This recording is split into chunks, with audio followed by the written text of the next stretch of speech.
Hey there, friends. Welcome to Hawkeye Speaks. Just sitting down upstairs here to record a little talk, or was thinking about it anyway. And the situation is that it is hot up here. So I don't know, might as well talk about Earthships for a second. I bet people want to know more about Earthships than some of my philosophy ramblings anyway. So, Earthships are passive solar homes that are a product. They're a proprietary invention of a man named Microrenolds. Okay, so as we talk about Earthships, we kind of separate it out a little bit from what is a passive solar home and what is an Earthship, because there's some particulars to an Earthship, and again, it's his his product. It's proprietary. So what a passive solar home is a home that operates, primarily gets its heating from the sun. That's what passive solar means. And often, because of the conditions of the way the home is built, it gets its cooling through natural effect as well in the summertime. So a passive solar home is a home that can be 100% efficient, requires zero additional heating or cooling costs. Okay. One element of a very, very efficient passive solar home is that there are parts of the day where it may actually get a bit warm. You may even see a couple of beads of sweat on my forehead in here. And outside right now, it's about 30 degrees, 25 degrees. No, it's probably 35 degrees. It certainly got above freezing, but it is significantly chilly outside. And here in this high mountain climate of northern New Mexico, a lot of the old school homes were built with very dense materials without the benefit of passive solar design. And of course, there's also shoddy buildings and trailers and mobile homes, stuff like that are just extremely inefficient and super cold this time of year. Whereas it is possible to have a home that is 100% heated by the sun, and you can literally sunbathe in. I was out sunbathing in the studio today, and now as I'm up here to record this talk, it's as I'm telling you, it's rather warm in here. It's high 70s, 80s. It's probably 80 degrees right here. So let me tell you a little bit about how this thing works. The Earthship is, again, Microrenolds design, and the building is constructed with recycled materials, primarily tires filled with dirt, and also beer cans and bottles. Nowadays, bottles will be cut in half, cut the neck off the bottle, and take the two bottoms of the bottle and put them into one brick. And these are used like bricks in a masonry wall. And there's a few other types of trash usage, but also the Earthships generally always have water catchment, catching the rainwater off the roof and bringing it through the gutters into cisterns, water tanks for the domestic usage, as well as Earthships generally always have solar power too. So they don't have to. The real fundamental elements of the Earthship is that it's constructed with the tires but then as far as what is the passive solar building, which is an Earthship is, okay, to the max. The Earthship has all windows on the south, all glass, full glazing on the south. And the old Earthships had that glazing tilted back, and the newer ones, it's more vertical, unless there's an additional greenhouse built off the front of the building, and then that sometimes is slanted. But with the slanted window, it does get quite hot in the summer in that zone and creates additional heat. Whereas with the vertical face, what happens is, because of the azimuth of the sun, which is the wobble of the earth, the sun tips way down to the south in the winter, and it's directly overhead in the summer. So as it tips way down to the south, that's how it comes in the vertical, straight up and down windows that are all facing the south. So that's number one critical component of how a passive solar home works. It can't really be passive solar at all unless it has ways to absorb that winter sunlight from the south. Okay, and a passive solar home does not have to have the full glazing like an Earthship does, but certainly can. So the next two elements that make up a passive solar home, and as well as an Earthship,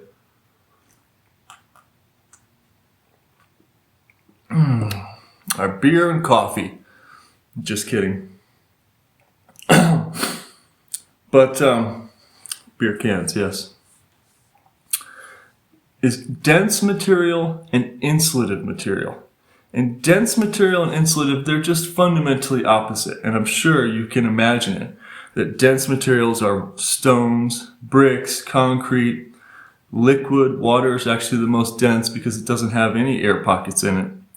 But of course, concrete and bricks, these things are good.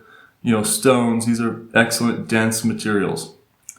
Solid and insulative materials are full of air pockets, full of holes like styrofoam or the fiberglass insulation. So these are the three elements of a passive solar home. The solar coming in from the south, the dense material and the insulative material. And it's the orientation of those two that the dense material needs to be positioned so that it can hold the incoming warmth from the sun. And then the insulative material needs to be encapsulating that. At the very least, a well-insulated roof, but it can also wrap around the back of the building. Such as this behind me. This is a wall that's constructed with brick, adobe brick, made with adobe mud right here on site. So it's the dirt and sand mixed together to make a solid bricks that form this wall. And then behind it, there's actually another, it's all part of the same wall, but there's straw bales behind it that form the insulation.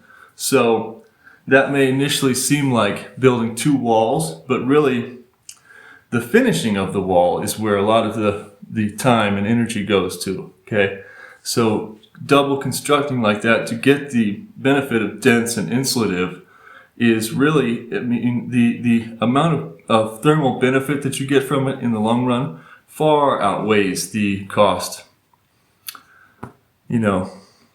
Any uptick in cost that you would have from building just a singular adobe wall. And as I was describing, many of the homes in this area, the traditional adobe homes, would just be solid adobe brick. And that's dense material that's soaking up any warmth from inside the house too, but it's losing it to the outside all the time as well. And that's the hallmark of inefficiency. Whereas if we can have the dense material that's buffered by insulation,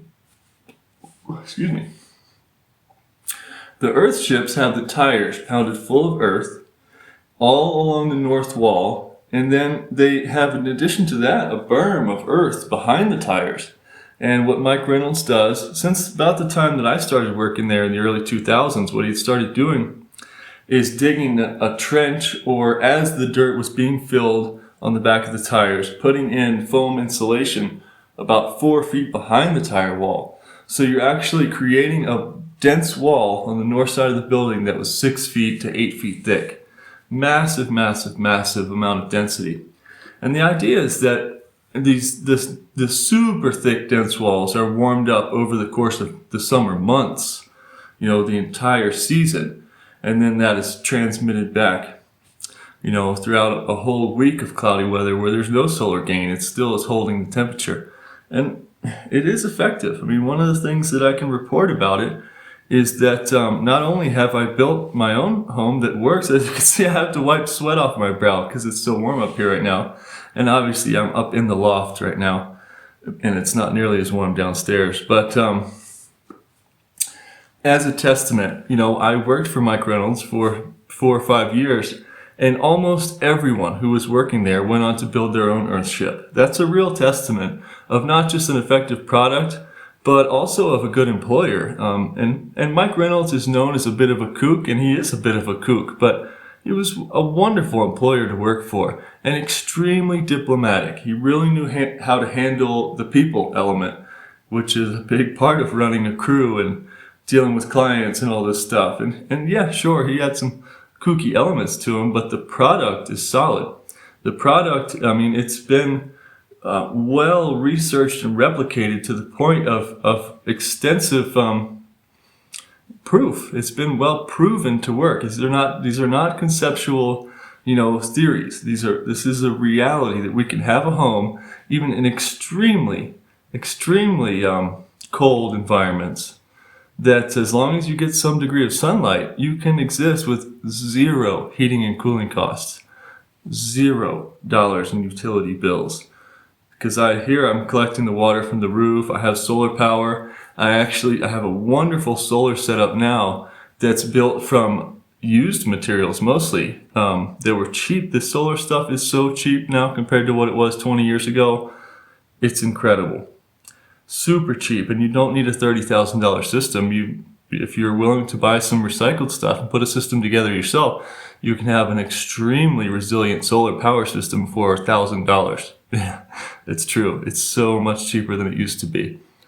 And learning how to use the amount of water that you catch on the roof for domestic purposes, it's actually a really nice thing in the long run. And it is possible to haul your own water or to get water deliveries, but it's a real lesson in how to be responsible for the amount of usage. But once again, you don't have to have water catchment to have a passive solar home. The elements of a passive solar home are just those three: that it allows solar gain to come in from the south, okay, and that it has dense materials and insulative materials oriented in such a way that the dense materials can hold on to the thermal gain. Okay, those are the three elements of the passive solar home, and that's it. The Earthship, once again, it's a proprietary, it's a product of a passive solar home that adds some additional elements. And yes, you can absolutely 100% build an Earthship or a building that is a replica of an Earthship without the tires. A lot of people have a problem with the tires or the idea of building with tires. But again, just to make a plug for Microrenolds and that aspect of the design, almost 90%, except for untreated wood, like almost everything that goes into the construction of a new home is probably more toxic than old tires. And tires that are even just sitting out in the sun and the elements in the Southwest here don't break down too much sitting outside, much less ones that are encased in a wall that are completely protected from sunlight. And I can tell you from my personal experience that you don't go into an Earthship and smell tires. That's not remotely a reality, so much as you can go into a new home and smell the off-gassing of chemicals like crazy. So tires are free, and filling them up with dirt, it'll work in many types of environments, as long as you have dryable dirt that you could fill the tires with. But once again, you could replicate the design with concrete. Okay, it's not something to get hung up on. The point to understand, above all of that, the tires, the cans, the cool looking things that are done in Earthships, the solar, the water catch, above all that, once again, to have as the baseline, as our understanding about this whole thing, is that we can have homes that work, that are 100% efficient and require zero heating or cooling energy. I mean, that's a big difference from what you see. And then I'll just finish out this little talk by making another plug for Microrenolds and saying that he was really onto something by naming his company Earthship Biotecture. And this idea of biotecture is like, the building is more than just a sterile thing. It is our interface with the environment. And in a way, it's kind of like the idea with Gaia, the Gaia theory. It's like, to understand the Gaia theory, you don't need to consider the Earth as a living, feeling being, but you want to see the systems and how the systems interact with each other. And the home is actually alive in that way too, in that there are systems. There's the water system, the electricity system, but also there's the way that it interfaces with the environment. We've already covered the aspect of it. Is it efficient or does it waste energy? Is it just a totally entropy producing, meltdown? Or is it a creation of something beautiful? And is it inspiring? Because not only it's efficient, but also it's low impact. It fits into the landscape in an appealing way. And it also facilitates your interaction. I mean, that's the element that I'm most interested in with this concept of biotecture, is that architecture actually is a very large influencing aspect for culture and society.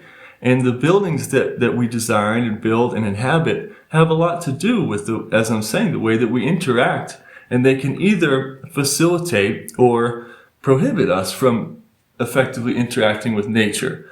I mean, one aspect of how they kind of prohibit us, or they set up they're set up for consumerism and then end up enhancing consumerism, is just the basic design where you bring groceries in the front door and you bring trash back out the front door. That's just a consumerist den. Whereas, of course, we can always, if we have a backyard, have the option to have a garden in the backyard. But the home itself can be designed more to interface with that garden so that composting is actually easy. So that your water, this is one of the elements of an Earthship and that I have in this home, is that every single time I take a shower, I'm in the presence of a jungle that my shower's watering. The shower water goes right into a planter, and there's a jungle right there, and unless you had a bug infestation or something, all you do is about every 3 months just take a huge bunch of material out to the compost, because it just grows and grows. And I've just finished the jungle here in the kitchen up ahead of me here downstairs that within a couple of years we'll be totally filling up this space in here, and I'll be taking those handfuls out to the compost. But yeah, it's a zero effort jungle within the house because you're recycling the water. In this home, there's an overflow from when the second planter gets completely full that when I pump it out, it just goes onto the trees in the backyard. So it's literally like you can't waste water by taking showers or using the sinks, because the water's kind of needed anyway. And that's an aspect of effectively interacting with the environment. Biotecture. Alrighty. Anyway, thanks for listening to this little tale about Earthships and passive solar homes. Go on and build yourself one. You see up here, this is designed to have glass, of course, but it just has this 2-layered plastic as a temporary solution. And it works fine for now as far as temperature goes. Obviously, it'll be a lot more aesthetically pleasing when I have some nice glass windows in there. But it works just fine. And then this loft that we're on is solid concrete. So this is a 10,000-pound chunk of concrete.